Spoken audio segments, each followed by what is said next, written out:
Just minutes ago, President Obama approved a disaster declaration for West Virginia. 9 counties are dealing with a chemical spill. It contaminated the water supply. Up to 300,000 people are being told not to touch the tap water. State and federal authorities are working around the clock in Charleston, West Virginia, after a spill leaked chemicals into the Elk River. Bad news this morning for hundreds of thousands of people in West Virginia whose drinking water was contaminated by a chemical spill. We're now learning that the spill was worse than initially believed. So how long until people can actually drink the water coming out of their own taps?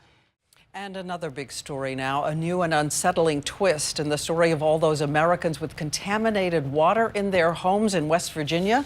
Thousands have been told the tap water is once again safe. But tonight, a new warning: pregnant women should not drink it, raising the question, what's the truth about what's in the water?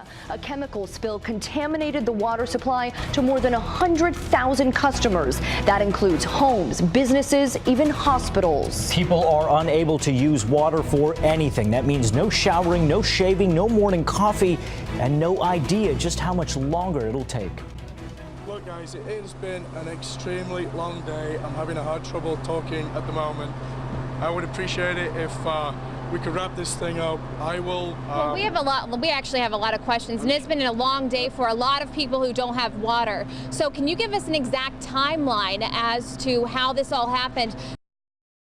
When I first found out about the water leak, I was actually in Ripley working for the day, and it was on Twitter. I just checked briefly, and there was a proclamation from Governor Tomblin that said, do not use the water in Charleston. And that was really kind of the gist of it. I didn't know what else to expect, and I was just looking for more answers, as everybody was, I'm sure, but it was just kind of a panic thing, thinking that the water is out. There is no water. Do not use your water. Pretty hard to live long in West Virginia and not appreciate how much it rains. and so water is a prevalent feature in the state of West Virginia. And certainly some of its most remarkable places are its rivers. When we think about places like the New River or the Golly River or the Cranberry River. My name's Thomas Goodman, and I live in Charleston, West Virginia, and I am a railroad division manager for a recycling company. I'm Todd Petty. I'm a professor of aquatic sciences. I'm in the Wildlife and Fisheries Resources program. I teach classes in freshwater ecology and river ecology, as well as a class in fisheries management. So a lot of things having to do with water.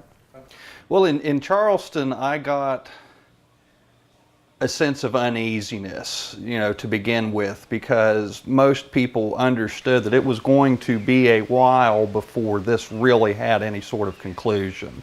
To find water, we were fortunate that we have relatives in the area that are on wells, so we could go and shower anytime that we wanted or fill up our jugs anytime that we wanted. We're also, probably a little bit better prepared than the average Joe for an incident like this. But seeing the infrastructure come into place basically for emergency water rationing was interesting, not only because no one was prepared for it, but also trying to fathom what it was like to be completely cut off, to not have an appropriate supply of drinking water, or to only have to be able to shower in a public space every couple of days if you're lucky. Really, we all joked at work that it was like the Batman movie where the Joker poisons everything and within 3 days everybody is stinky and disheveled. And that was really a number one takeaway. How long is it going to be before we can all stand to be in close proximity to each other again?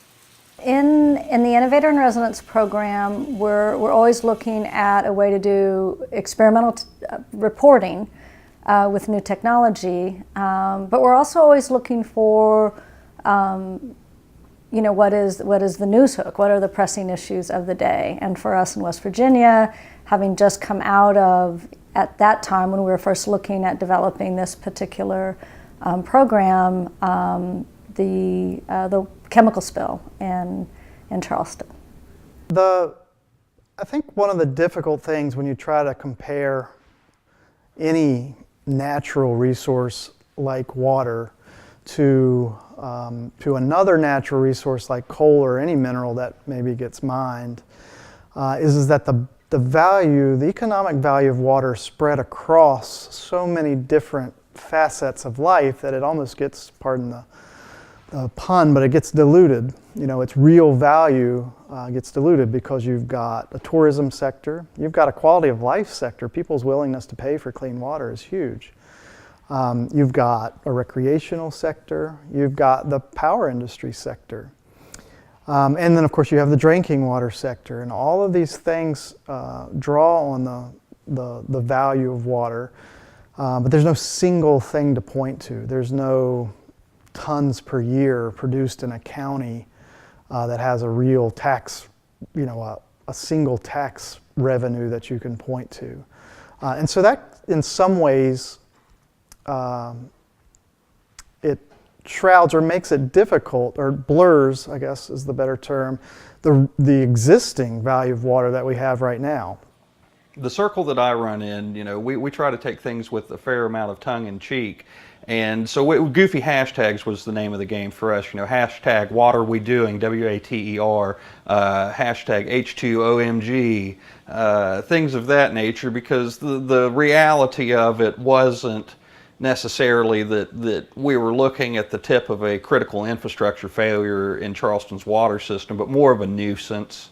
And I think as the days wore on, everybody understood the gravity of the situation. It was a lot bigger incident than we were giving it respect for with our levity on Twitter.